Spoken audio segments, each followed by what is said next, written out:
নবী বলেই একটা হাদিস। কোন একজন নবী আল্লাহকে বলেছিলেন যে আল্লাহ, আমি মারা যাওয়া কোনো মানুষকে দেখতে চাই, সে কেমন আছে। এটা শুনেন ভালো করে হাদিসটা।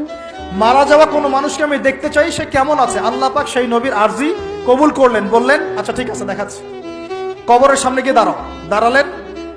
1000 বা 2000 বছর আগের কোন ব্যক্তি যে মারা গেছে তাকে কবর থেকে চিন্তা করেন, নবী দেখছেন এবং সে ভয় থরথর করে কাঁপছে, এখনো ভয় থরথর করে কাঁপছে।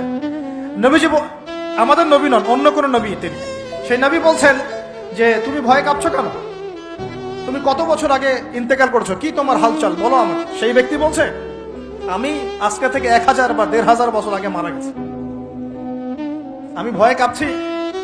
যখন আমি মারা যাচ্ছিলাম, মালাকুল মউত যা আকৃতি নিয়ে আমার সামনে এসেছিল, ওই আকৃতি আমি এখনো ভুলতে পারি না, তাই দেখে আমি থরথর করে কাঁপছি।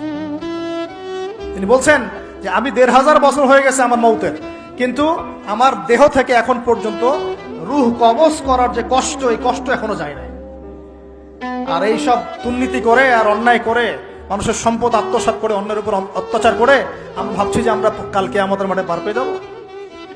খালি কবরও যাও, তারপর বুঝবো। আল্লাহ রাব্বুল আলামিন আমাদের সবাইকে হৃদয়ের চোখটা খোলার তৌফিক দান করুন, হৃদয়ের কান দিয়ে কথাগুলো শোনার তৌফিক দান করুন, এবং আমাদের সবার কলব, মৃত কলব জীবিত করার তৌফিক আল্লাহ দান করুন।